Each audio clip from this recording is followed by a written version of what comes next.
La pluie tombait depuis 3 jours sans discontinuer, transformant les routes en rivières de boue qui engloutissaient les roues des chariots. J'appuyais mon front contre la vitre froide de la calèche, regardant le paysage se fondre dans des nuances de gris et de brun, sentant le véhicule cahoter à chaque ornière et chaque nid de poule. Mes doigts s'agrippaient au tissu de ma cape de voyage usée, une habitude nerveuse que je n'avais jamais réussi à perdre. Nous aurions dû attendre, marmonna Clara depuis l'autre côté du compartiment étroit, le visage pâle dans la lumière tamisée de l'après-midi. Les avertissements de tempête étaient clairs. Je ne répondis pas. À quoi bon?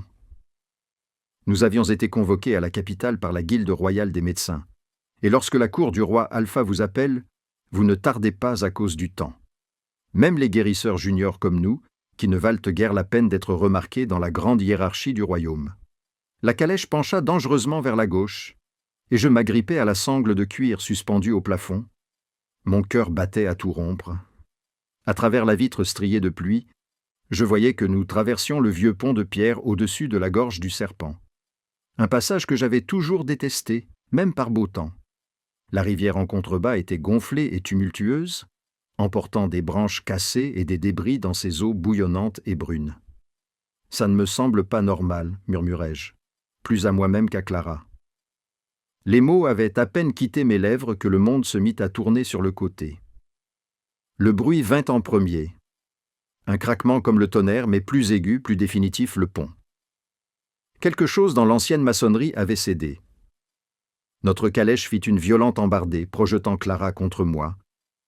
Nous emmêlant toutes les deux dans un amas de membres et de tissus. J'entendis le cocher crier, j'entendis les chevaux hennir de terreur.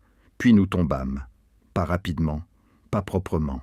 Nous basculâmes, frottâmes contre la pierre, le métal grinçant contre la roche. Mon épaule heurta la porte. Le coude de Clara heurta ma joue. Tout devint un chaos de sons et de mouvements, et le goût de fer de la peur dans ma bouche. Le choc me coupa le souffle. L'eau jaillit à travers la porte de la calèche, d'une froideur choquante.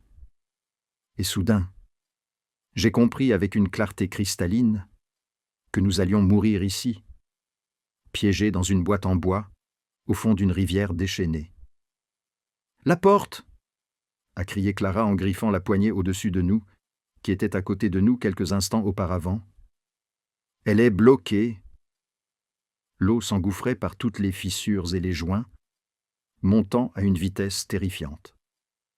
Elle m'arrivait déjà à la taille, trempant ma robe, lourde et froide, comme la mort elle-même.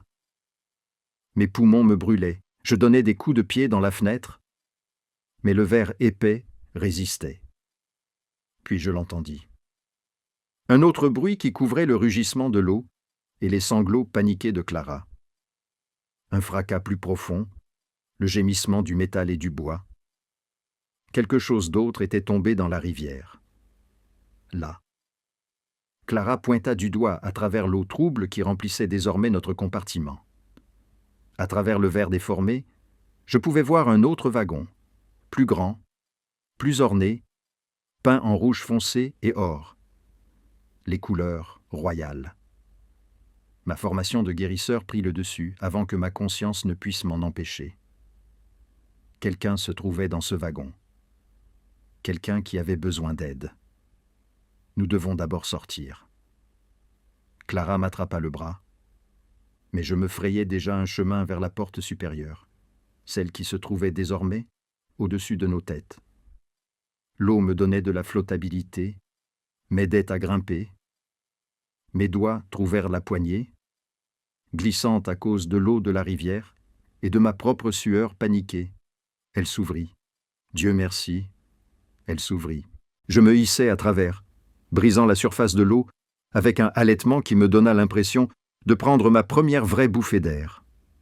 Le courant tenta immédiatement de m'entraîner sous l'eau, mais je m'agrippais à la calèche renversée, des éclats de bois s'enfonçant dans mes paumes.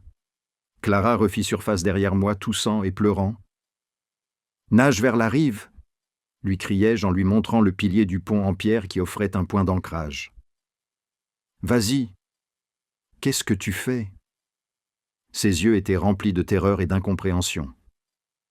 Il y a quelqu'un dans cette calèche. Tu es fou? Tu vas mourir? Peut-être, probablement. Mais je voyais déjà la calèche royale couler plus vite que la nôtre, alourdie par sa construction plus lourde et ses ornements. Je la voyais basculer vers la partie la plus profonde de la gorge, où le courant était le plus fort. Je ne me suis pas laissé réfléchir. Réfléchir aurait signifié reconnaître à quel point ce que j'étais sur le point de tenter était stupide et impossible. Au lieu de cela, je me suis éloigné de notre voiture et j'ai laissé le courant m'emporter vers l'épave rouge et or. L'eau était si froide qu'elle me transperçait la peau comme des couteaux. Ma robe s'enroulait autour de mes jambes, essayant de m'entraîner vers le fond. J'ai donné des coups de pied vigoureux, les bras en feu, luttant pour atteindre la voiture royale avant qu'elle ne disparaisse complètement sous la surface. Mes doigts ont agrippé la poignée dorée d'une porte. Je me suis accroché. Je me suis rapproché, j'ai pressé mon visage contre la vitre et mon cœur s'est arrêté. À l'intérieur, affalé contre la paroi du fond, se trouvait un homme. Pas n'importe quel homme. Même à travers l'eau trouble et le verre déformé, je l'ai reconnu, grâce aux portraits officiels qui ornaient tous les bâtiments gouvernementaux du royaume. Raven Thornfeld, le roi Alpha. Il ne bougeait pas. Le carrosse a fait une embardée, s'enfonçant encore de quelques centimètres. L'eau avait déjà atteint la moitié de l'intérieur. Il ne me restait que quelques minutes. La porte ne bougeait pas. Bien sûr, elle ne bougeait pas. La pression de l'eau rendait impossible son ouverture depuis l'extérieur. J'ai regardé autour de moi avec frénésie, à la recherche de quelque chose. N'importe quoi. Ma main s'est refermée sur un morceau cassé de la rambarde du pont, toujours attaché à un morceau de pierre, lourd et tranchant. Je l'ai frappé contre la fenêtre. Une fois, 2 fois. Au 3e coup, le verre se fissura. Au 4e, il vola en éclats vers l'intérieur. L'eau s'engouffra dans l'ouverture avec une telle force qu'elle faillit m'arracher du wagon. Je m'agrippais, les doigts hurlant de douleur, et passais la tête et les épaules par la fenêtre brisée. « Votre Majesté ?» Ma voix était étrange, aiguë et désespérée. « Votre Majesté, vous devez bouger. » Rien. Il restait affalé, les yeux fermés, une ecchymose sombre se formant déjà sur sa tempe. Le sang se mélangeait à l'eau qui montait autour de lui. La voiture s'inclinait davantage. Nous étions à court de temps. Je me suis faufilé à travers la fenêtre, le verre déchirant ma robe et ma peau, et j'ai rampé vers lui à travers l'eau qui montait. De près, il était encore plus grand que je ne l'avais imaginé, facilement plus de 90 kilos de muscles solides et d'autorité. Sa veste officielle était déchirée, révélant sa puissante carrure. « S'il vous plaît », murmurai-je en touchant son visage, vérifiant sa respiration, son pouls. « Il est là, faible, mais il est là. S'il vous plaît, réveillez-vous. » Ses yeux ne s'ouvrirent pas, mais sa respiration changea légèrement lorsque je le touchai. Il était vivant. Il était vivant. Le sortir de là serait impossible. La partie logique de mon cerveau, celle formée à l'anatomie et à la physique, en était absolument consciente. Je mesurais 1,63 et pesais peut-être 55 kilos tout mouillé. Lui était un mur de muscles et d'os inconscients. Le wagon était en train de couler. L'eau montait. Impossible. Je l'ai quand même attrapé sous les bras. La première traction l'a déplacé d'environ 2 centimètres. L'eau m'aidait, mais son poids me donnait l'impression que mes bras allaient se déchirer. J'ai pris appui contre la paroi de la voiture et j'ai tiré à nouveau, le déplaçant d'un autre centimètre. « Allez » ai-je grogné, les larmes se mélangeant à l'eau de la rivière sur mes joues. « Allez, bon sang, bouge. » Une voix dans ma tête, peut-être celle de ma mère, peut-être la mienne, m'a demandé ce que je pensais faire. Je n'étais personne. Une guérisseuse junior issue d'une maison mineure. Ma vie ne valait rien comparée à celle des rois Alpha. Et pourtant, j'étais là, sur le point de me noyer en essayant de le sauver, alors que j'aurais dû me sauver moi-même. J'ai tiré plus fort.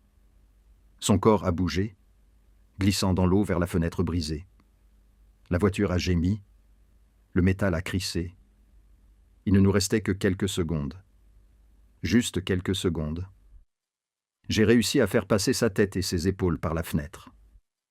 Le verre nous coupait tous les deux. Était-ce son sang ou le mien? Je ne pouvais plus le dire. Tout me faisait mal. Mes muscles étaient en feu.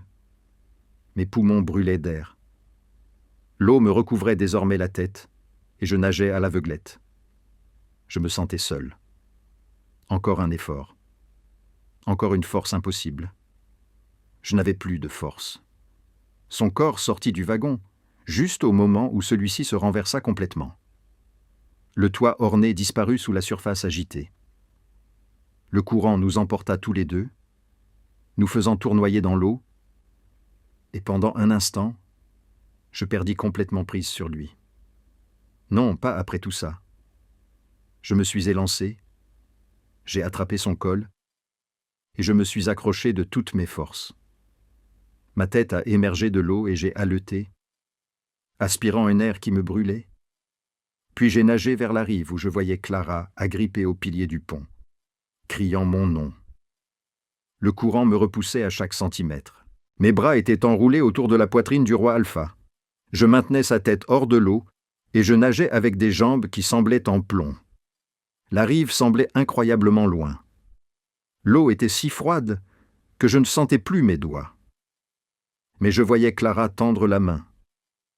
Je voyais maintenant d'autres silhouettes, des survivants des autres voitures, des gardes qui avaient réussi à atteindre la rive. Des mains tendues vers nous. On y est presque, ai-je murmuré au roi inconscient, ou peut-être à moi-même. On y est presque. Quelqu'un m'a attrapé le bras, puis une autre main, et une autre. Ils nous ont tirés tous les deux hors de l'eau. Le corps massif du roi Alpha s'est enfin libéré de mon étreinte désespérée. Je m'effondrais sur la rive boueuse, crachant l'eau de la rivière.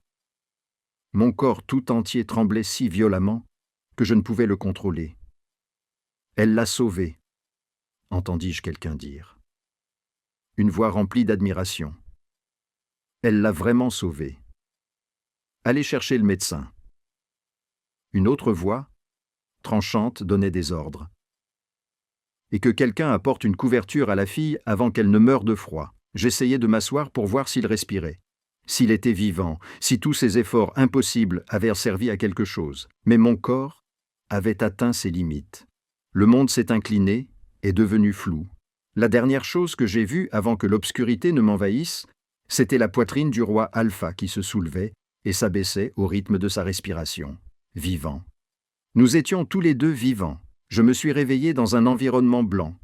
Pas le blanc paisible de la neige fraîche ou du linge propre, mais le blanc stérile, presque agressif, d'un établissement médical. Le plafond au-dessus de moi semblait briller de cette couleur. Et pendant un moment de désorientation, je pensais que j'étais peut-être morte après tout, et que c'était ce qui venait après. Puis la douleur arriva, et je sus avec une certitude absolue que j'étais bien vivante. Chaque muscle de mon corps hurlait de douleur lorsque j'essayais de bouger. J'avais l'impression que quelqu'un avait essayé de m'arracher les épaules. Mes mains étaient enveloppées de bandages. Et lorsque j'ai plié mes doigts pour tester, les coupures causées par le verre brisé se sont manifestées par des picotements aigus et insistants. Doucement. Une voix féminine, calme et professionnelle. Un visage est apparu au-dessus de moi, celui d'une femme d'âge moyen, aux yeux bienveillants, avec l'insigne argenté d'une guérisseuse, expérimentée, épinglée à son col. Vous avez dormi pendant près de 18 heures. Votre corps avait besoin de repos. Le roi, ai-je croassé, la gorge irritée par l'eau de la rivière et les cris. Est-il vivant grâce à vous? Elle a pressé une tasse d'eau contre mes lèvres et m'a aidé à boire. Il est même réveillé, ce qui est plus que ce à quoi nous nous attendions, compte tenu de sa blessure à la tête. Vous avez accompli quelque chose de remarquable, jeune fille. L'eau m'a aidé, mais les questions continuaient de se bousculer dans mon esprit embrumé, plus vite que je ne pouvais les formuler. Où étais-je? Qu'était-il arrivé à Clara? Combien d'autres avaient survécu à l'effondrement du pont? Vous êtes dans l'aile médicale royale du palais de Thornfeld, a poursuivi la guérisseuse, comme si elle lisait dans mes pensées. Votre amie Clara va bien.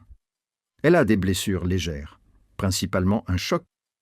L'effondrement du pont a tué 4 personnes, dont les 2 cochers et 2 gardes. Il y en aurait eu 6 si vous n'aviez pas... Elle s'est interrompue, secouant la tête avec une sorte d'émerveillement. Eh bien, Sa Majesté a demandé de vos nouvelles. Mon cœur s'est arrêté. Il l'a fait toutes les heures depuis qu'il a repris conscience. Il a été assez insistant, en fait. Un petit sourire se dessina au coin de sa bouche.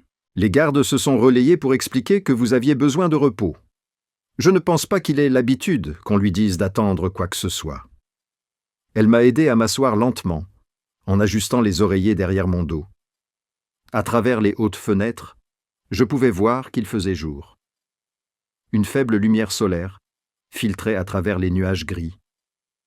La tempête était passée, laissant le monde propre et calme. « Il y aura des questions ?» m'avertit la guérisseuse. Son ton était doux mais sérieux. La garde royale, le conseil, même le roi lui-même. Ce que vous avez fait, cela a soulevé certaines complications. Des complications, répétai-je perplexe. J'ai sauvé la vie du roi. Qu'est-ce qui pourrait être compliqué là-dedans? Elle hésita, choisissant ses mots avec soin. Vous n'avez pas de compagnon, c'est vrai, et vous n'êtes affilié à aucune des grandes meutes. J'acquiesçai lentement, ne comprenant pas où elle voulait en venir. Le roi est l'alpha le plus puissant du royaume. Sa présence, son essence, affectent ceux qui l'entourent, en particulier dans les moments de stress extrême ou de danger mortel. Elle fit une pause, étudiant mon visage. Lorsque vous l'avez sorti de cette calèche, lorsque vous lui avez redonné vie sur la rive du fleuve, vous avez créé un lien. Pas un lien de compagnon, pas exactement, mais quelque chose que les guérisseurs appellent une reconnaissance de dette de vie. Son loup sait que tu l'as sauvé. Et les loups alpha, soupira-t-elle, n'oublient pas leur dette. Ils ne laissent pas partir ceux qui ont prouvé leur valeur. Un frisson me parcourut, qui n'avait rien à voir avec mes cheveux humides ou mon corps endolori. Qu'est-ce que cela signifie? Cela signifie que ta vie vient de devenir très compliquée, ma chère. Et je pense que tu es sur le point de découvrir à quel point. Comme si ces mots l'avaient invoqué, la porte s'ouvrit, pas timidement, pas avec un coup poli. Elle s'ouvrit simplement, et soudain, la pièce sembla plus petite, l'air plus lourd. Raven Thornfeld occupait tout le seuil. Il était désormais vêtu de manière formelle, dans des habits sombres qui soulignaient la largeur de ses épaules et la grâce prédatrice de ses mouvements. L'ecchymose sur sa tempe avait pris une teinte violette et noire, rappelant de manière frappante à quel point il avait frôlé la mort. Mais ses yeux, gris foncé comme des nuages d'orage, étaient alertes et fixés sur moi avec une intensité qui me coupa le souffle. « Laissez-nous, dit-il calmement, sans détourner son regard de moi. » La guérisseuse quitta la pièce sans discuter, refermant doucement la porte derrière elle. Le silence qui s'ensuivit me parut immense, pesant sur mes oreilles. Le roi Alpha traversa la pièce en 3 longues enjambées et s'arrêta au pied de mon lit, tout près de moi, même blessé, et à peine capable de se tenir assis. Je sentais le poids de sa présence comme une chose physique. Il dégageait une puissance qui n'était pas vraiment menaçante, mais indéniable. « Tu es réveillé. » Sa voix était plus grave que je ne l'avais imaginé. Elle était rauque, avec quelque chose que je ne parvenais pas à identifier. « Oui, Votre Majesté. » Ma propre voix était plus faible que je ne l'aurais voulu. « Sais-tu qui je suis ?» Une question étrange. « Bien sûr, vous êtes le roi Alpha. Et savez-vous ce que vous avez fait ?» Mes doigts se crispèrent sur la couverture. Je t'ai tiré de la calèche. Quelque chose passa sur son visage. De l'amusement, peut-être, ou de l'incrédulité.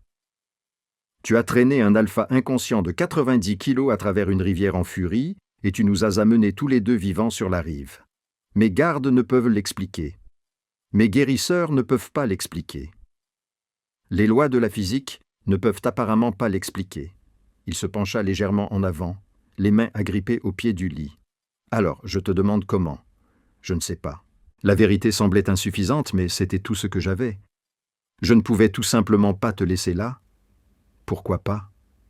La question me prit au dépourvu. Parce que tu serais mort. Les gens meurent, surtout au service de leur royaume. » Ses yeux se plissèrent légèrement. « Vous auriez pu vous sauver. Vous auriez dû vous sauver. Au lieu de cela, vous avez tout risqué pour quelqu'un que vous n'aviez jamais rencontré. C'est soit incroyablement courageux, soit incroyablement stupide. »« Peut-être les deux, murmurai-je. Un son lui échappa. Pas tout à fait un rire, mais presque. « Comment vous appelez-vous ?»« Émiline. Émiline Ashford, Votre Majesté. » Émiline.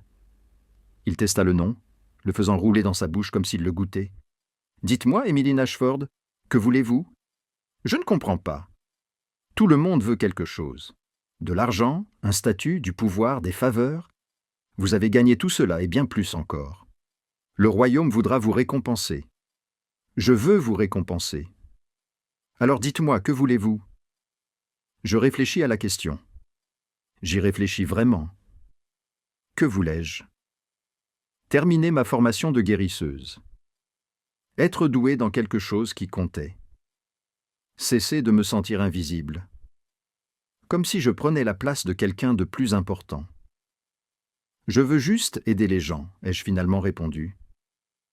C'est pour cela que je suis devenue guérisseuse. Il m'a regardé longuement, et je n'ai pas pu déchiffrer l'expression de son visage. Puis il s'est redressé, lâchant le pied du lit. Vous resterez au palais.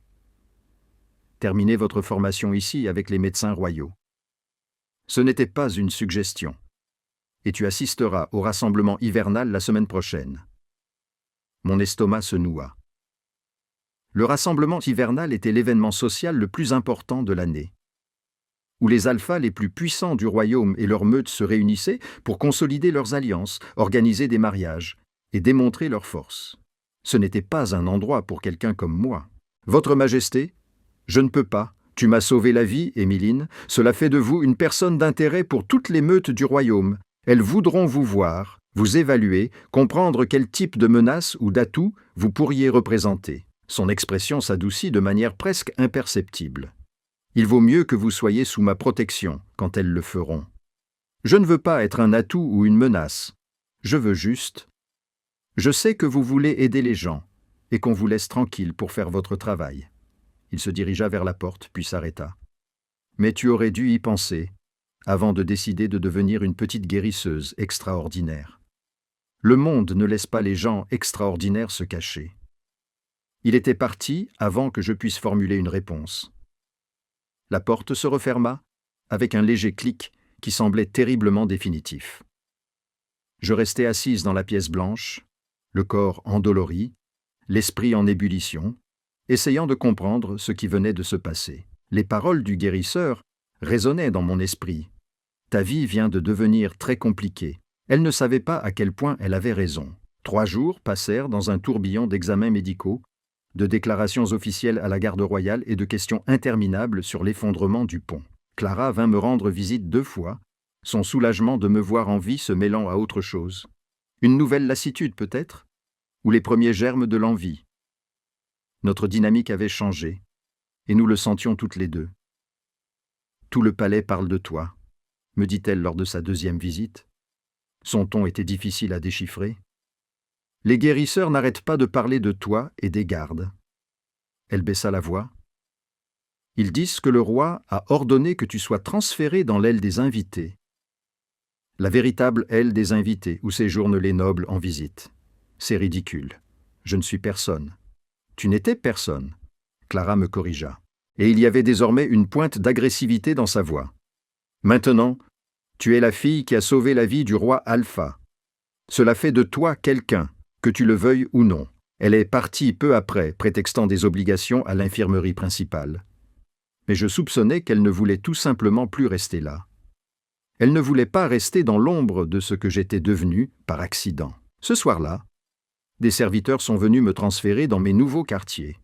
La pièce était 10 fois plus grande que tout espace que j'avais jamais occupé. Des fenêtres donnant sur les jardins du palais. Un lit assez grand pour 4 personnes. Des meubles qui coûtaient probablement plus cher que ce que ma famille gagnait en 1 an. Une robe était suspendue dans l'armoire, en soie bleu foncé, de la couleur du crépuscule, avec des broderies argentées le long du corsage. Une carte était posée à côté, écrite d'une écriture soignée. Pour la réunion d'hiver RT, j'ai touché le tissu avec mes doigts bandés, sentant son incroyable douceur. C'était vraiment en train de se produire. Dans 3 jours, j'allais entrer dans une pièce remplie des personnes les plus puissantes du royaume, vêtues d'une robe qui coûtait plus cher que je ne pouvais l'imaginer, sous la protection d'un roi alpha qui me regardait comme si j'étais une énigme qu'il ne parvenait pas à résoudre. Mon reflet me fixait depuis le miroir en pied. Des cheveux pâles tombaient en boucles emmêlées autour de mon visage fin. Des yeux trop grands pour mes traits. Des bandages recouvraient mes paumes déchirées. J'avais exactement l'air de ce que j'étais. Une guérisseuse mineure qui avait eu une chance incroyable et qui était maintenant submergée par des conséquences qu'elle ne comprenait pas. Tu aurais dû y penser, avant de décider d'être extraordinaire, m'avait dit Raven. Mais je n'avais rien décidé. J'avais simplement agi, poussé par mon instinct, mon entraînement et quelque chose de plus profond. Une incapacité fondamentale à rester les bras croisés pendant que quelqu'un mourait, même si le sauver signifiait me détruire moi-même dans le processus. J'ai appuyé ma main contre le verre froid du miroir, regardant mon reflet vaciller. Qu'avais-je fait? Et, plus terrifiant encore, que se passerait-il ensuite? Le rassemblement hivernal a commencé au coucher du soleil, lorsque la grande salle du palais de Thornfeld s'est illuminée de 1000 bougies et que l'air s'est chargé de pouvoir et d'attente. Je me tenais à l'entrée de mes appartements, fixant la porte fermée comme si elle pouvait me mordre. La robe bleue m'allait parfaitement. Bien sûr, car apparemment, la maison du roi avait pris mes mesures pendant que j'étais inconsciente, et mes cheveux blonds avaient été coiffés par une femme de chambre en une élégante torsade qui me donnait l'air plus âgé et plus sophistiqué que je ne me sentais. « Vous êtes magnifique, mademoiselle », m'avait dit la femme de chambre, et j'avais eu envie de rire. La beauté était réservée aux filles de familles importantes, aux femmes qui savaient naviguer dans ces eaux sociales. Moi, j'essayais juste de ne pas me noyer. Un coup à la porte me fit sursauter. Mademoiselle Ashford. La voix d'un jeune garde, respectueuse mais ferme. Sa Majesté vous demande de vous présenter dans la salle. Évidemment. Traverser les couloirs du palais me donnait l'impression de marcher vers mon exécution. D'autres invités nous croisaient, des alphas élégamment vêtus accompagnés de leurs compagnons, leurs yeux me dévisageant avec curiosité ou dédain, ou parfois avec quelque chose de plus difficile à identifier. Je gardais les yeux fixés devant moi, mes mains bandées, cachées dans les plis de ma robe. La grande salle s'ouvrait devant nous comme la gueule d'une bête magnifique. C'était impressionnant. Des lustres en cristal captaient et diffusèrent la lumière sur des centaines de visages. L'air bourdonnait de conversation, de rire, du tintement des verres. Partout où je regardais, je voyais le pouvoir. Dans la façon dont les gens se tenaient, dans la déférence manifestée ou refusée, dans la danse complexe de la hiérarchie sociale rendue visible. Mademoiselle Emmeline Ashford, annonça le héros. Et soudain, tout ce bruit s'évanouit dans le silence. Tous les regards dans la salle se tournèrent vers moi. Ma gorge s'assécha. C'était pire que de se noyer. Au moins, dans la rivière. La mort aurait été rapide. Puis Raven apparut, se matérialisant dans la foule avec cette grâce prédatrice qui poussait instinctivement les autres à s'écarter. Il portait un costume sombre parfaitement ajusté à sa silhouette imposante, et la contusion sur sa tempe s'était estompée pour ne laisser qu'une ombre jaunâtre. Ses yeux rencontrèrent les miens à travers la distance, et quelque chose en eux me stabilisa. Ce n'était pas exactement de la gentillesse, mais plutôt de la reconnaissance. Il traversa la pièce et me tendit la main. « Venez avec moi. » Ce n'était pas une demande, mais sa voix était plus calme qu'auparavant. Presque douce, je plaçai ma main bandée dans la sienne, sentant les callosités et la chaleur. Sa main engloutit complètement la mienne. La foule s'écarta à notre passage. Une vague de chuchotements suivit notre passage. Je captais des fragments de conversation. Il lui a sauvé la vie? Juste un guérisseur. Du jamais vu. Qu'est-ce que cela signifie? Raven m'a conduit à une estrade surélevée où plusieurs chaises ornées étaient disposées comme des trônes. Il m'a guidé vers celle à côté de la sienne, pas la plus grande, mais indéniablement une place d'honneur, et n'a lâché ma main que lorsque je fus assis. « Respire », murmura-t-il assez bas pour que je sois le seul à l'entendre.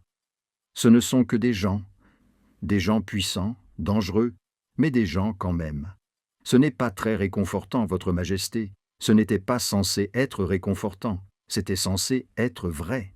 Il s'installa dans son fauteuil avec l'assurance tranquille de quelqu'un qui est né pour régner. Et quand nous sommes seuls, vous pouvez m'appeler Raven. Je le fixai du regard. Nous ne sommes pas seuls. Il y a 300 personnes ici, n'est-ce pas? Il fit un geste vague en direction de la foule que je n'avais pas remarquée.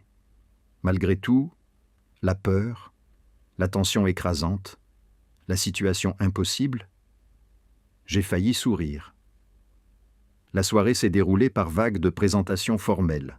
Les chefs de meute se sont approchés de l'estrade pour présenter leur respect, leurs yeux s'attardant sur moi avec une curiosité non dissimulée. Certains étaient polis, me félicitant pour mes actions courageuses. D'autres étaient moins subtils dans leur évaluation, me regardant comme si j'étais une pièce sur un échiquier qu'ils n'avaient pas prévu. Une femme vêtue de soie cramoisie, Lady Vexeria des Territoires du Nord, m'a souri en montrant trop de dents. Comme c'est fascinant qu'une si petite chose puisse accomplir un tel exploit. Dites-moi, mademoiselle Ashford, avez-vous du sang alpha dans votre lignée? Non, madame. Ma famille n'est affiliée à aucune meute. Non affiliée? Elle a répété le mot comme s'il avait un goût amer. Comme c'est pittoresque. Et pourtant, vous êtes assise ici, à une place que beaucoup tueraient pour avoir. La chance est une chose étrange, n'est-ce pas? Ce n'était pas de la chance, dit Raven doucement. Une glace se forma dans l'air entre eux. C'était du courage. Quelque chose dont votre meute ferait bien de se souvenir. Le sourire de Lady Vexeria ne faiblit pas, mais elle se retira rapidement après cela.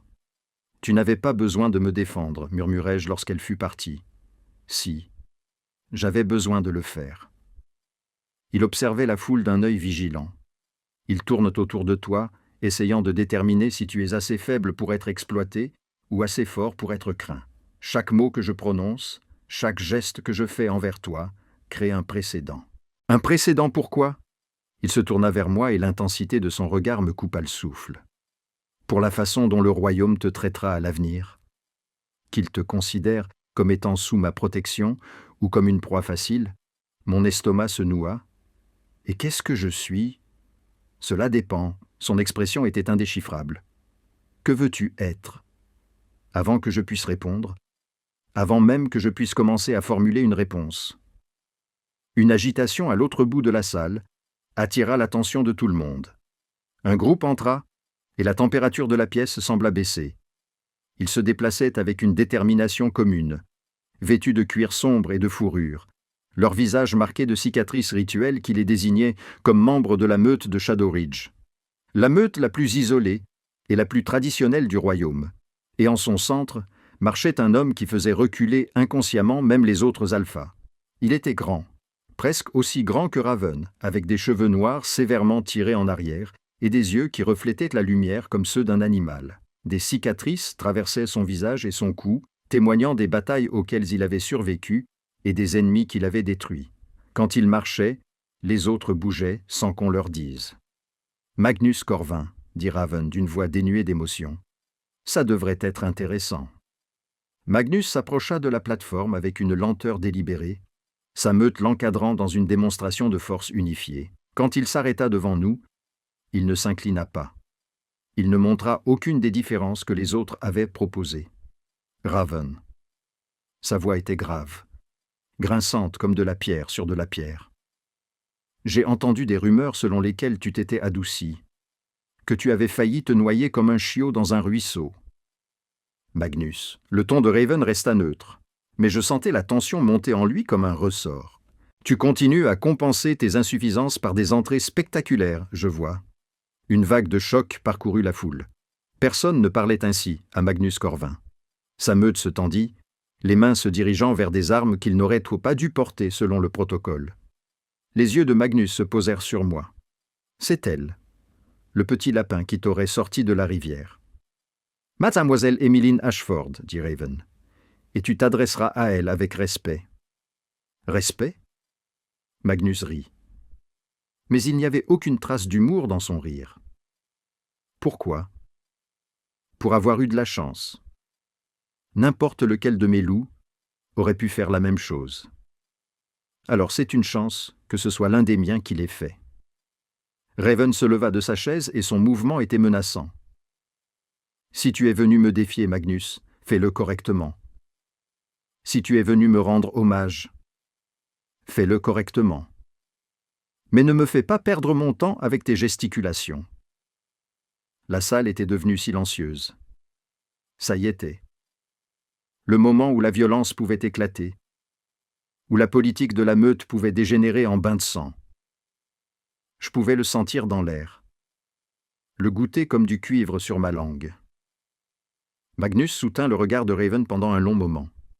Puis, de manière surprenante, il sourit. Pas de défi, pas ce soir. Son regard revint vers moi, évaluant. Je suis simplement curieux au sujet de la fille qui a sauvé un roi. Une telle loyauté est rare. Ce n'était pas de la loyauté, m'entendis-je dire.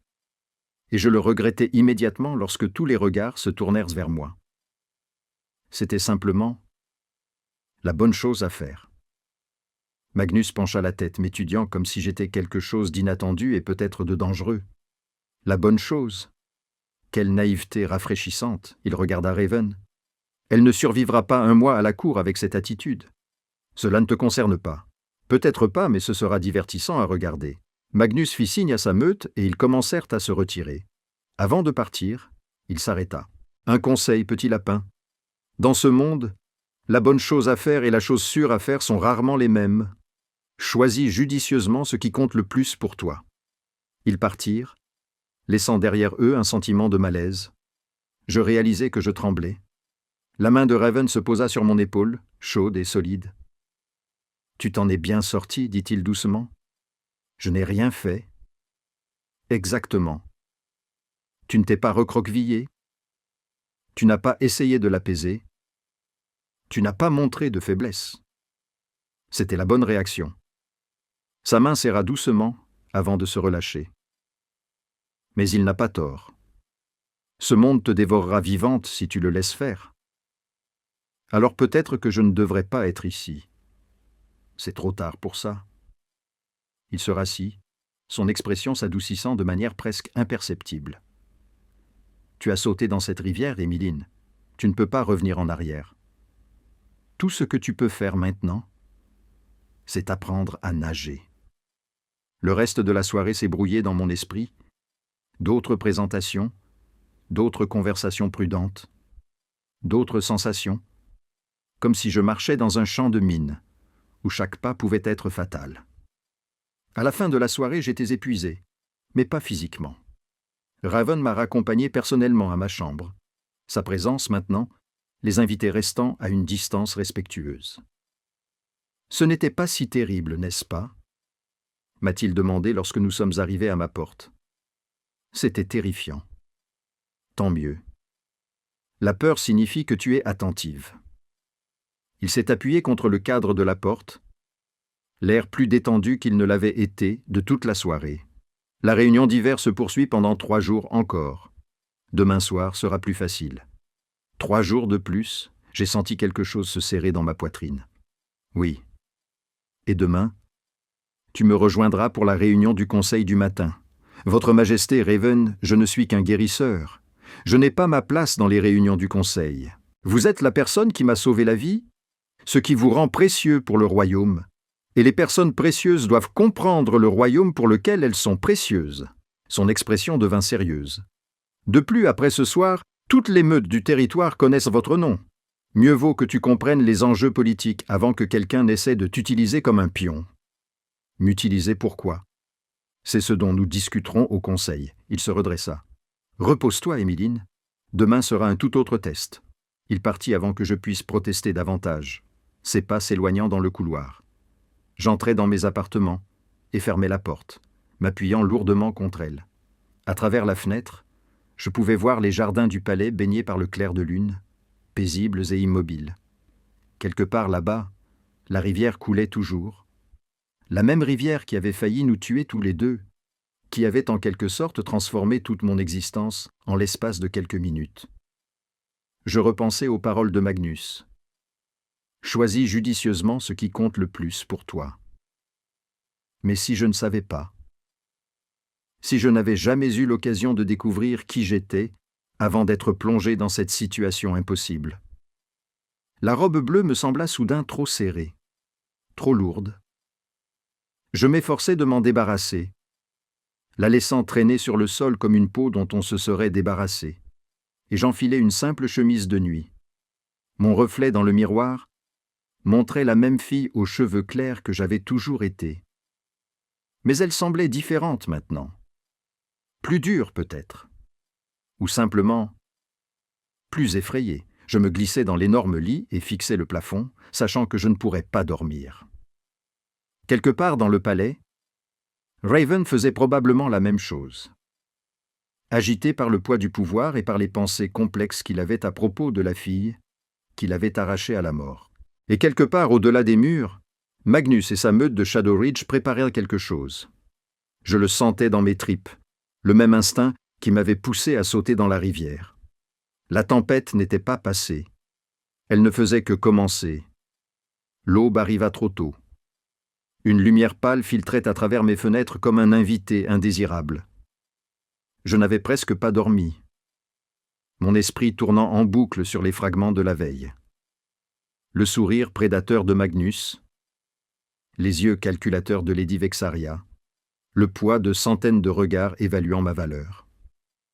Un serviteur arriva avec le petit déjeuner et des vêtements.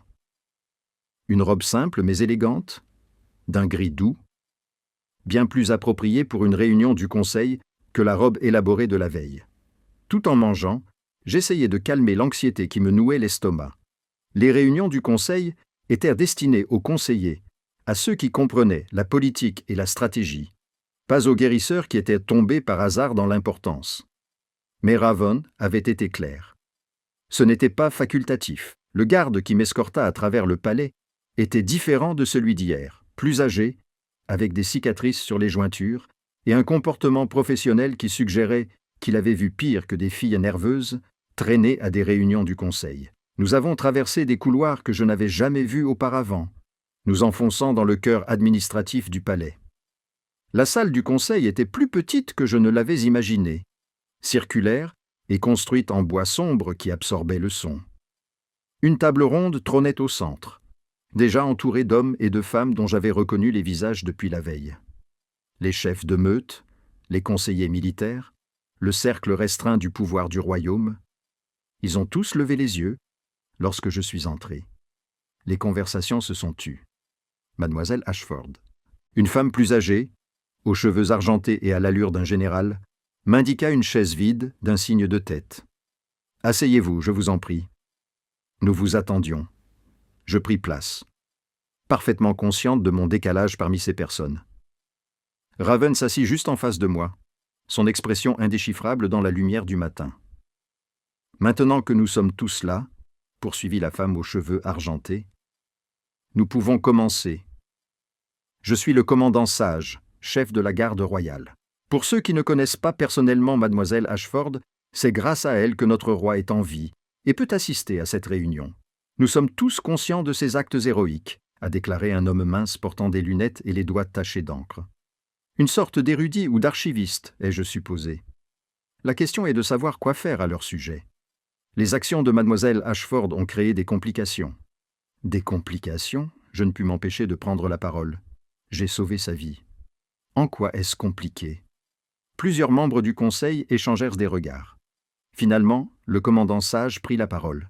En sauvant la vie du roi, vous vous êtes involontairement placé au centre d'une tempête politique. Plusieurs clans réévaluent actuellement leur position, se demandant si vous représentez une nouvelle base de pouvoir ou une vulnérabilité à exploiter. Je ne suis ni l'un ni l'autre, je ne suis qu'une guérisseuse. Oui, nous le savons, soupira le savant. Mais dans ce genre de situation, la perception importe plus que la réalité. L'apparition de Magnus Corvin hier soir n'était pas une coïncidence. Il consolide son pouvoir dans les territoires du Nord, et sa meute se renforce tandis que la nôtre reste stable. Stagnante, voulez-vous dire ? Dit Raven doucement. Dites ce que vous pensez, Caspian. Le savant, Caspian ajusta ses lunettes. Très bien. Le refus de votre majesté de prendre un compagnon a laissé le royaume sans héritier, sans succession claire, ce qui nous rend vulnérables aux défis lancés par des meutes comme Shadow Ridge, qui voient là une opportunité et une incertitude. Mon estomac se noua. Il s'agissait de politique matrimoniale. Bien sûr. Et qu'en pensez-vous ? Dis-je d'une voix plus aiguë que prévu. Que je suis censé résoudre ce problème ? Ce n'est pas le cas. Je ne peux pas. Personne ne suggère cela, dit fermement le commandant sage en lançant un regard noir à Caspian. Mais nous devons comprendre la position dans laquelle vous vous trouvez. Magnus n'est pas le seul à avoir remarqué votre présence. 3 autres chefs de meute ont soumis des demandes officielles d'audience privée avec vous. Des demandes. Je sentis un frisson me parcourir. Pourquoi ? Pour vous évaluer. Pour déterminer si vous êtes quelqu'un qu'ils peuvent utiliser, avec qui ils peuvent s'allier, ou qu'ils doivent éliminer comme une menace. Elle se pencha en avant. Mademoiselle Ashford, que vous l'ayez voulu ou non, vous êtes devenue importante. La fille qui a sauvé le roi Alpha, qui a réussi ce que des gardes entraînés n'ont pas pu faire. C'est une histoire qui va se répandre. Les histoires ont du pouvoir. Une femme que je ne reconnaissais pas prit la parole, plus jeune que les autres, avec des yeux vifs et des doigts qui tambourinaient sans cesse sur la table. Il y a aussi la question de la dette de vie.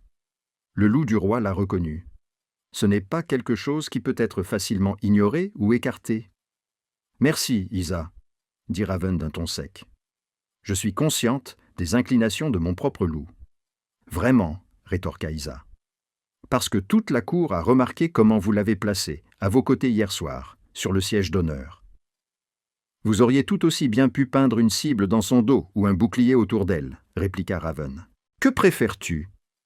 Que je la laisse sans protection et que Magnus ou quelqu'un de pire la revendique comme un pion. » Le mot « revendiquer » me donna la chair de poule. Je ne suis pas un objet que l'on peut revendiquer. Le silence s'installa autour de la table. Puis Raven sourit. Ce n'était pas son sourire public, mais quelque chose de plus sincère. Non, tu ne l'es pas. C'est précisément pour cela que tu es dangereuse pour des gens comme Magnus. Je ne comprends rien à tout cela. J'ai appuyé mes paumes bandées contre la table, sentant la douleur des coupures en train de cicatriser. Je voulais juste aider les gens, être guérisseuse. Pourquoi tout doit-il toujours tourner autour du pouvoir et de la politique ? Parce que c'est le monde dans lequel nous vivons, a répondu le commandant sage, sans méchanceté. Et que cela te plaise ou non, tu en fais désormais partie. Caspian s'est éclairci la gorge. Il existe une solution possible. Si mademoiselle Ashford rejoignait officiellement la meute royale, acceptait la protection et la position ici, cela clarifierait son statut. Cela montrerait clairement qu'elle n'est pas disponible pour des négociations extérieures. « Vous voulez dire me faire devenir la propriété de la couronne » dis-je d'un ton sec. « Je veux dire, vous mettre en sécurité » répondit Caspian. « Il y a une différence. » Vraiment, Raven se leva brusquement et tout le monde se tut. Cette réunion est terminée. « Émiline » il se reprit. « Mademoiselle Ashford est sous ma protection, comme je l'ai clairement indiqué hier soir. Quiconque a un problème avec cela peut m'en faire part directement. » Son regard balaya la table. « Est-ce clair ?» Des murmures d'approbation s'élevèrent. Les membres du conseil commencèrent à se disperser, bien que plusieurs me lancèrent des regards curieux. Isa s'attarda, m'observant de ses yeux perçants. « Vous êtes plus courageuse que vous n'en avez l'air, dit-elle doucement. Ou plus stupide? Je n'ai pas encore décidé. Est-ce important? Probablement pas. Quoi qu'il en soit, vous avez fait forte impression. » Elle fit un signe de tête en direction de Raven, qui discutait avec le commandant sage près de la porte. « Il vous protège. Mais la protection peut devenir une cage si vous ne faites pas attention. N'oubliez pas cela. » Elle partit avant que je puisse répondre. Je restais assise seule à la table ronde, sentant le poids de la matinée s'abattre sur moi comme une chose physique. Ce n'était pas ce à quoi je m'étais engagé. Sauver la vie de quelqu'un ne devrait pas entraîner de conséquences politiques, de menaces voilées et de réunions du conseil où les gens discutent de moi, comme si j'étais un problème à résoudre. Émiline. La voix de Raven m'arracha à mes pensées. La salle s'était vidée. Nous étions seuls. Viens avec moi. Je le suivis hors de la salle du conseil et à travers des couloirs qui devenaient de plus en plus calmes, loin du cœur animé du palais. Finalement, nous débouchâmes sur un balcon couvert donnant sur les jardins. L'air matinal était vif, emportant avec lui le parfum des fleurs de fin d'automne et de l'hiver approchant. « Je suis désolé, dit-il après un long silence. Cette réunion a été plus difficile qu'elle n'aurait dû l'être. Ils veulent que je rejoigne ta meute, que je sois la propriété de la couronne. Non, ils veulent te protéger, d'une manière qui a un sens politique pour eux. » Il s'appuya contre la balustrade du balcon, regardant les jardins. Il y a une différence. Tout le monde n'arrête pas de dire ça. Je ne suis plus sûr d'y croire. Il se tourna vers moi. « Que veux-tu, Émiline ? Pas ce qu'ils veulent. Pas ce que je veux. Que veux-tu ? » Encore cette question, à laquelle je n'avais toujours pas de bonne réponse. « Je veux comprendre pourquoi cela s'est produit. » finis-je par dire. Pourquoi j'ai sauté dans cette rivière? Pourquoi je n'ai pas simplement pu me sauver et te laisser mourir comme l'aurait fait toute personne raisonnable? Tu n'es pas quelqu'un de raisonnable. Il y avait presque de la tendresse dans sa voix. Les gens raisonnables ne risquent pas tout pour des inconnus. Ils calculent les risques, évaluent les conséquences, choisissent la sécurité. Il fit une pause. J'ai passé toute ma vie entouré de gens raisonnables. C'est épuisant. Alors, je suis quoi? Un divertissement? Non, tu es honnête. Il s'approcha et je dus pencher la tête en arrière pour maintenir le contact visuel. Tout le monde dans cette salle du conseil a un objectif, quelque chose qu'il attend de moi. Le pouvoir, une position, une faveur. Mais toi, tu voulais juste sauver une vie. C'est tellement rare dans ce monde que la moitié d'entre eux ne savent pas quoi faire de toi. Et l'autre moitié veut m'utiliser. Oui, il n'a pas mâché ses mots. C'est pourquoi tu dois décider rapidement ce que tu veux, avant que quelqu'un d'autre ne décide à ta place. J'ai pensé à l'avertissement d'Ale, à l'évaluation prédatrice de Magnus, au sourire calculateur de Lady Vexeria. Je veux terminer ma formation de guérisseuse, ai-je dit lentement. Je veux être douée dans quelque chose qui compte. Et je veux... J'ai hésité, puis j'ai continué. Je veux arrêter de me sentir comme si je me noyais chaque fois que j'entre dans une pièce remplie de personnes importantes. C'est raisonnable. Un léger sourire se dessina sur ses lèvres. Les 2 premières raisons, en tout cas. La troisième pourrait prendre plus de temps. Pourquoi m'aidez-vous? La question jaillit avant que je puisse la retenir. Vous êtes le roi Alpha. Vous ne me devez rien de plus que les remerciements formels exigés par le protocole. Pourquoi vous embêter avec les réunions du conseil et la protection? Et parce que vous m'avez sauvé la vie, son expression devint sérieuse. Et parce qu'en le faisant, vous m'avez rappelé que tout le monde dans ce royaume ne joue pas le même jeu. Certaines personnes agissent encore par instinct et par compassion plutôt que par calcul. Il tendit lentement la main, me laissant le temps de m'éloigner, et toucha l'une de mes mains bandées. Ces coupures, tu les as eues en brisant la fenêtre pour me sauver. Le regrettes-tu? Je baissai les yeux vers nos mains, la sienne, grande et marquée par des années de règne et de combat. La mienne, petite et enveloppée, dans des bandages blancs propres. Non, murmurai-je. Je ne le regrette pas. Tant mieux. Moi non plus. L'après-midi m'a réservé d'autres défis. Je suis retourné à l'aile médicale royale pour poursuivre ma formation, désespéré de trouver quelque chose de normal, de familier. Mais même là, les autres guérisseurs me traitaient différemment désormais. Ils étaient respectueux, très polis, mais la camaraderie facile que j'avais commencé à établir avant l'effondrement du pont avait disparu. Clara m'a trouvé dans la salle de préparation des herbes, en train de broyer de la racine de valérian avec peut-être plus de force que nécessaire. Donc, la réunion du conseil, elle n'en a pas fait une question. Les nouvelles vont vite.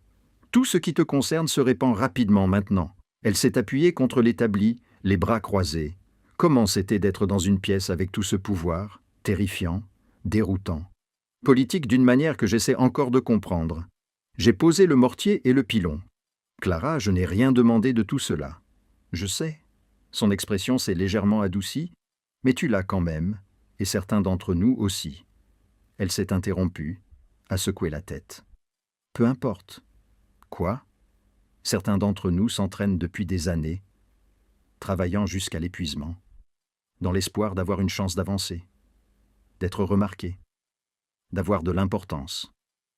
Sa voix était calme, mais teintée d'une certaine dureté. Et toi ?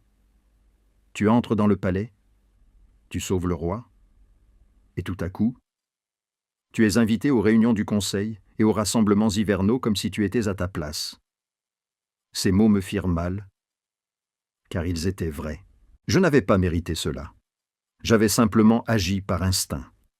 Et maintenant, je récoltais des récompenses que je ne comprenais pas et dont je ne voulais pas. Je changerai de place avec toi sans hésiter, dis-je honnêtement. Tu veux être vu ? Je veux redevenir invisible. Je veux faire mon travail sans que les gens analysent chacun de mes gestes. Clara m'a observé longuement, puis a soupiré. Je te crois ? C'est ce qui est le plus frustrant. Elle s'est éloignée de l'établi. Viens. Le guérisseur principal marin veut que nous observions les protocoles de traitement dans le service de convalescence. Au moins là-bas. Tu n'es encore qu'une étudiante comme nous tous. C'était une offre de paix, et je l'ai acceptée avec gratitude. Ce soir-là, j'ai manqué la deuxième soirée du rassemblement hivernal. J'ai envoyé mes excuses par l'intermédiaire d'un serviteur, et je suis resté dans mes appartements, prétextant la fatigue. Ce n'était pas tout à fait un mensonge. J'étais épuisé, mais plus émotionnellement que physiquement. Je me tenais à ma fenêtre, regardant les lumières du palais briller dans le ciel qui s'assombrissait, et je me demandais ce qui se passait dans cette grande salle. Parlait-il de moi ? Magnus était-il là, répandant le poison qu'il avait préparé ? Raven répondait-il aux questions sur la jeune fille qu'il avait décidé de protéger ? Un coup à ma porte interrompit le tourbillon de mes pensées.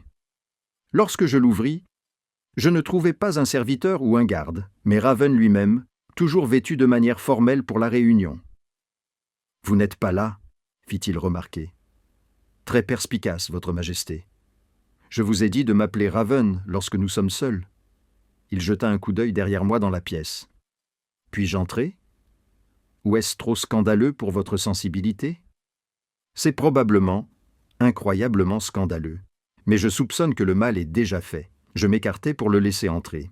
Il se dirigea vers la fenêtre, regardant la même vue que j'avais observée quelques instants auparavant, à la lueur des lampes de ma chambre.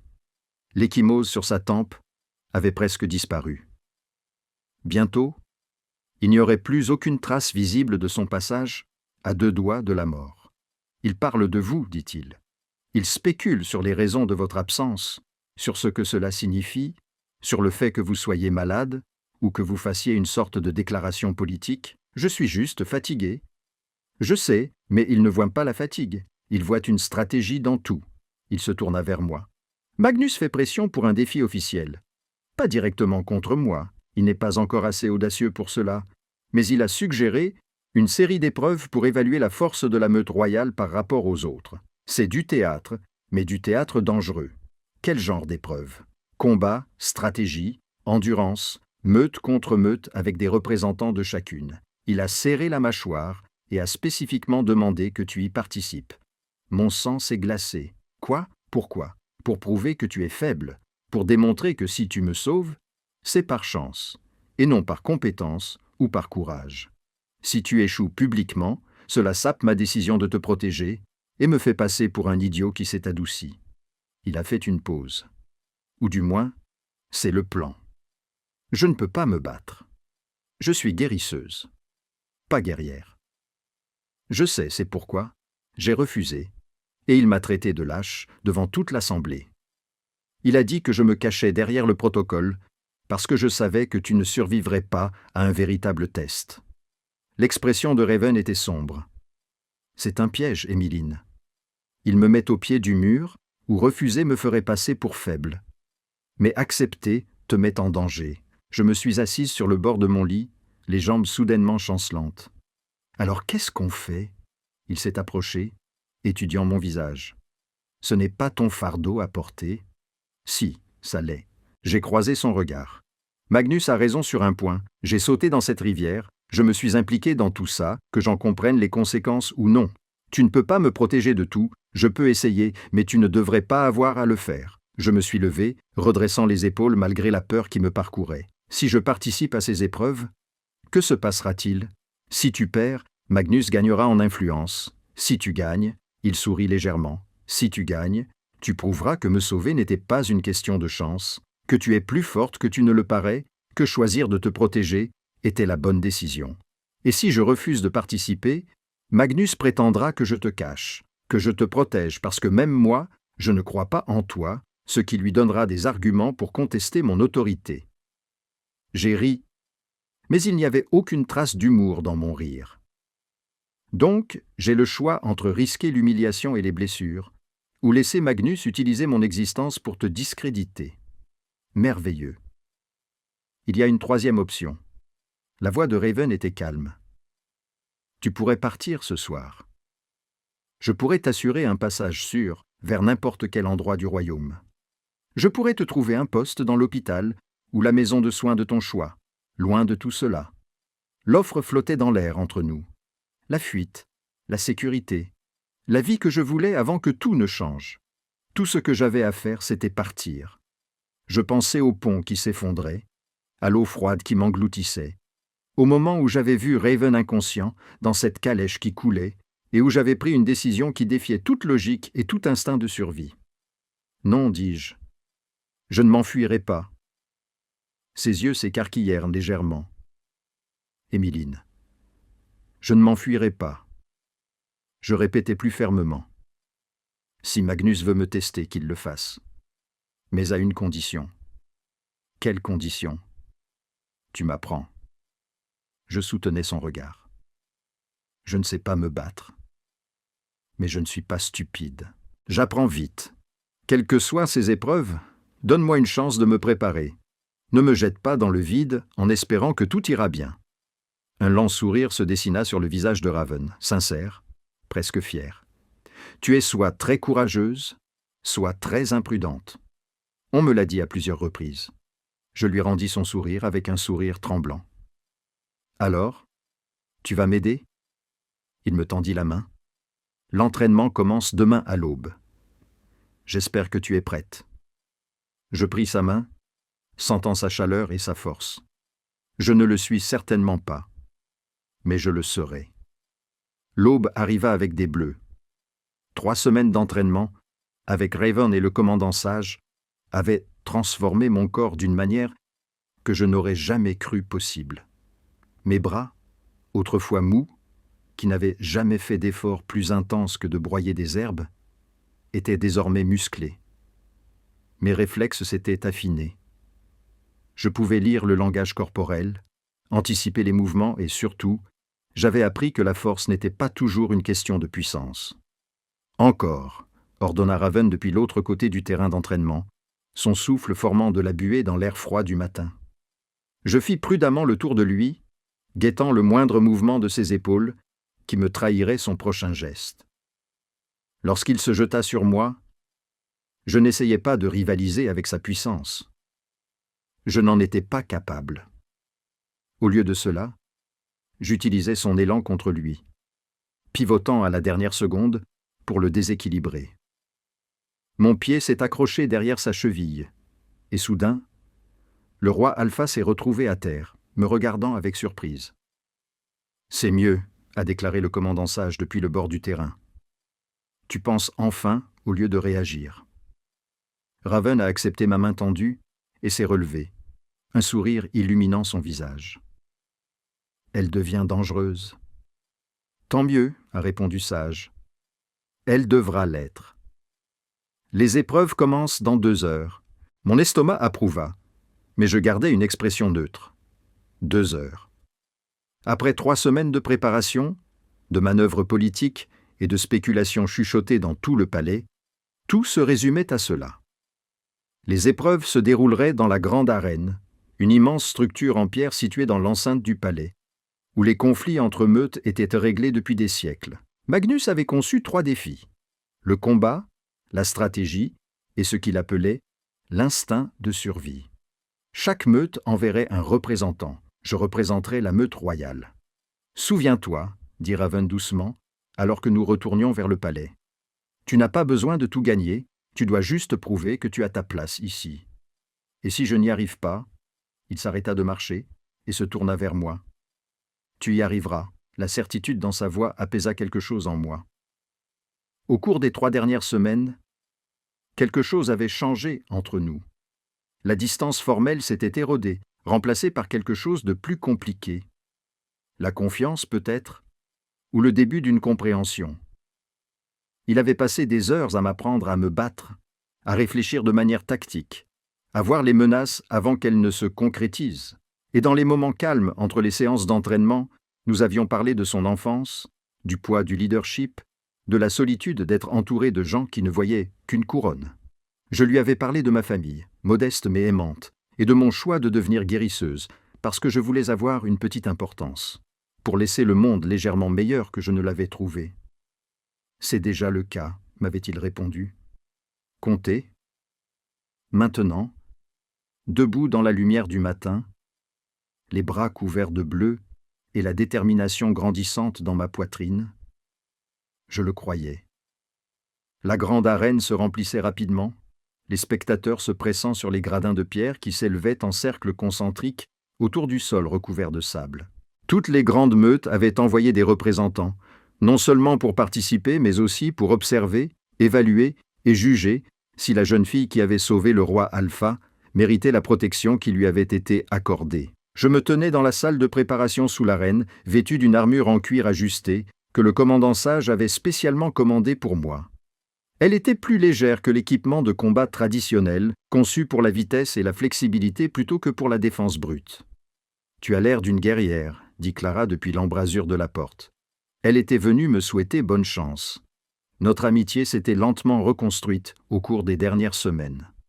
Je t'ai presque pas reconnu. Je ne suis encore qu'une guérisseuse déguisée. Non, elle secoua la tête. Tu ne l'es pas.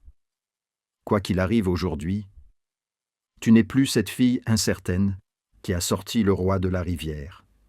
Tu es devenue quelqu'un d'autre. Avant que je puisse répondre, un corps retentit. La première épreuve commençait. L'épreuve de combat était brutale, mais pas impossible. Magnus avait sélectionné une combattante parmi son groupe, une femme nommée Kara, avec des cicatrices rituelles couvrant ses bras et l'efficacité froide de quelqu'un entraîné à tuer.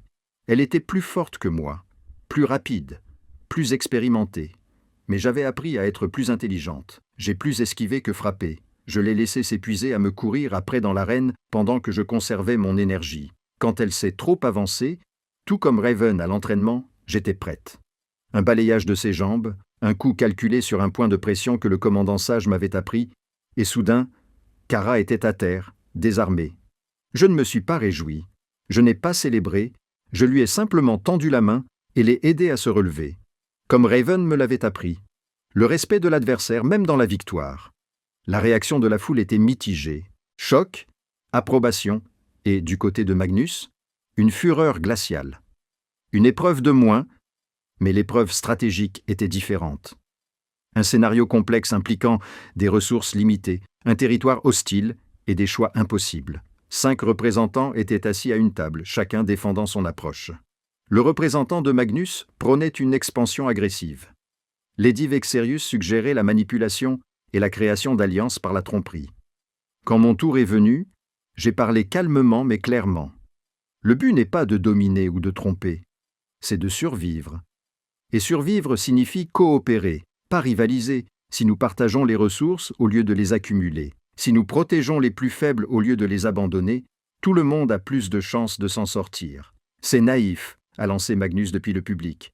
Les faibles entravent les forts ou les forts protègent les faibles. Et tout le monde survit ensemble. J'ai croisé son regard à travers la distance. C'est ce que j'ai fait quand j'ai sorti le roi de la rivière. J'aurais pu me sauver moi-même, mais nous avons tous deux survécu parce que j'ai fait un autre choix. Le silence s'est abattu sur l'arène. Puis Raven s'est levé dans la loge royale, sa voix portant clairement. L'épreuve demande une stratégie qui assure la survie de la meute. L'approche de mademoiselle Ashford répond exactement à cela. Victoire. Les juges ont délibéré brièvement, puis ont acquiescé. Le visage de Magnus s'assombrit, mais il ne pouvait pas contester la décision. 2 épreuves terminées, une à venir. La dernière épreuve était la plus cruelle. Magnus l'avait appelée l'instinct de survie. Mais c'était en réalité un test de volonté. Ils m'ont conduite dans une salle sous l'arène. Sombre, froide, remplie du bruit de l'eau qui coule. Ma poitrine s'est serrée. De l'eau. Bien sûr, Magnus utiliserait de l'eau. L'épreuve est simple, a expliqué le juge. Vous serez immergé dans la piscine jusqu'à ce que vous ne puissiez plus retenir votre respiration. Faites-moi signe et on vous sortira de l'eau. Le représentant qui tiendra le plus longtemps gagnera. Je fixais l'eau sombre submergée par les souvenirs, l'effondrement du pont, le naufrage de la calèche, le froid désespérant de la noyade qui avait failli me tuer. « Je ne peux pas faire ça, murmurai-je. « Tu peux. » La voix de Raven venait de derrière moi. Il était descendu de la loge royale. Au diable le protocole. « Émiline, regarde-moi. » Je me suis retourné et j'ai croisé son regard déterminé. « Tu as déjà accompli l'impossible, » m'a-t-il dit doucement. « Tu as déjà survécu à pire que cela. Tu sais que tu peux tenir bon quand tout te pousse à abandonner. » C'était différent. Quelqu'un avait besoin de moi. Quelqu'un a encore besoin de toi. Sa main a effleuré mon épaule. Je n'ai pas besoin que tu gagnes cette épreuve, mais que tu montres à tout le monde ici que la peur ne te définit pas, que tu peux affronter ce qui a failli te détruire et en sortir plus forte. L'eau m'apparaissait soudain moins comme un ennemi que comme un défi. Une chance de prouver que la rivière ne m'avait pas brisé, que la tentative de Magnus d'utiliser mon traumatisme comme une arme échouerait. D'accord. J'ai respiré. D'accord. L'eau était froide, mais pas autant que celle de la rivière. Sombre, mais je savais que des mains m'attendaient pour me sortir de là. Je me suis enfoncé sous la surface, laissant l'eau recouvrir ma tête, et j'ai commencé à compter. 30 secondes. Mes poumons allaient bien 60 secondes. Une légère sensation de brûlure commençait à se faire sentir. 90 secondes. La pression augmentait mais restait supportable. J'ai pensé à Raven, inconscient dans cette voiture. À le traîner avec son poids impossible dans l'eau agitée. À choisir de me battre alors que tous mes instincts me poussaient à abandonner. 2 minutes. Mes poumons hurlaient maintenant. Mon corps réclamait de l'air. Mais j'ai tenu bon. 2 minutes 30 secondes. Le monde commençait à s'estomper autour de moi. J'ai pensé aux paroles de Clara. Tu es devenu quelqu'un d'autre. 3 minutes. J'avais l'impression que ma poitrine allait exploser. J'ai pensé à l'avertissement d'Hill. La protection peut devenir une cage. 3 minutes 15 secondes. Tout en moi me poussait à remonter à la surface. Signaler? Respirer? J'ai pensé à mes propres paroles à Magnus. Survivre signifie coopérer, pas rivaliser. 3 minutes, 30 secondes. Ma vision se rétrécissait. L'obscurité envahissait mon champ de vision, et soudain, j'ai compris qu'il ne s'agissait pas de tenir plus longtemps que les autres. Il s'agissait de savoir quand la force signifiait endurer et quand elle signifiait choisir de survivre. Magnus voulait que je pousse jusqu'à craquer pour prouver que j'étais imprudent plutôt que courageux. Je suis remonté à la surface. J'ai aspiré de l'air dans mes poumons en feu. J'ai accepté les mains qui m'ont sorti de la piscine. Le représentant de Magnus a tenu 3 minutes 45 secondes, soit 15 secondes de plus que moi. Techniquement, il a gagné. Mais lorsque les juges se sont concertés, et m'ont regardé avec quelque chose qui ressemblait à du respect. Lorsque le visage de Raven n'a pas montré de déception, mais de la fierté, j'ai compris que j'avais gagné quelque chose de plus important qu'une épreuve. J'avais prouvé que je pouvais affronter mes peurs sans les laisser me contrôler. La célébration du soir dans la grande salle était différente de la réunion hivernale. Moins théâtrale. Plus authentique. Les chefs de meute m'ont abordé avec curiosité plutôt qu'avec calcul. Même Lady Vexeria m'a témoigné un respect réticent. « Vous nous avez tous surpris », a-t-elle admis. « Peut-être y a-t-il plus que de la chance en vous, après tout. » Magnus est parti tôt, sa meute le suivant en formation serrée. Il avait été déjoué, et il le savait. J'avais réussi 2 de ces épreuves, et fait un choix stratégique lors de la 3e qui démontrait ma sagesse plutôt que ma faiblesse. Sa tentative de m'humilier s'était retournée contre lui de manière spectaculaire. Alors que la foule se dispersait, Raven m'a retrouvé sur le même balcon où nous avions discuté quelques semaines auparavant. « Tu t'en es bien sorti aujourd'hui, m'a-t-il dit. J'ai perdu la dernière épreuve. Tu as choisi de survivre plutôt que de prouver quelque chose. C'est de la sagesse, pas de la faiblesse. » Il s'est appuyé contre la balustrade à côté de moi. « Le Conseil veut te reconnaître officiellement comme membre de la meute royale. Statut complet. Protection complète. Et que veux-tu » Il resta silencieux pendant un long moment. « Je veux que tu choisisses toi-même. Pas à cause de la politique, de la pression ou de la dette. Que veux-tu, Émiline » Je pensais à la fille qui avait sauté dans cette rivière 3 semaines auparavant. Incertaine, invisible, désespérée de compter. Et je pensais à celle que j'étais devenue. Toujours guérisseuse, toujours compatissante, mais désormais tempérée par la force et la détermination. Je veux rester, ai-je dit. Pas en tant que propriété ou pion politique, mais en tant que moi-même. En tant que quelqu'un qui a sa place ici, parce qu'elle l'a mérité. Tu l'as mérité. Sa main a trouvé la mienne sur la balustrade. Plus que tu ne le penses. Il y a autre chose. Je me suis tourné vers lui pour lui faire face. Ce jour-là, dans la rivière, quand je t'ai sorti de l'eau, je n'ai pas seulement sauvé ta vie, tu as sauvé la mienne aussi. Tu m'as donné un but. Tu m'as montré que je pouvais être plus qu'invisible. Donc, cette dette, ce lien dont tout le monde parle, il va dans les 2 sens. Son expression s'adoucit d'une manière que je n'avais jamais vue auparavant. « Dans les 2 sens » répéta-t-il doucement. « Oui. » Je lui serrai la main. « Donc, si je rejoins ta meute, ce n'est pas en tant que personne protégée. C'est en tant que personne égale, quelqu'un qui a choisi cette égalité, acquiesça-t-il. Un lent sourire traversa son visage. « Le Conseil va détester ça. Tant mieux. Qu'il parle, il rit. Un rire sincère et sans retenue. Et pendant un instant, il n'était plus le roi Alpha portant le poids d'un royaume. Il était juste Raven, un homme qui avait failli mourir et qui avait été ramené par quelqu'un qui avait refusé de le laisser partir. 6 mois plus tard, je me tenais dans l'aile médicale royale en tant que guérisseuse pleinement certifiée. Ma formation était terminée. Clara travaillait à mes côtés. Notre amitié était rétablie et renforcée. Le commandant Sage m'avait recruté pour former les autres membres de la meute aux tactiques de survie et à la réflexion stratégique. Et parfois, lorsque la politique exigeait une voix qui parlait avec compassion plutôt qu'avec calcul, Raven me demandait d'assister aux réunions du Conseil. J'avais trouvé ma place. Non pas par hasard, mais par choix.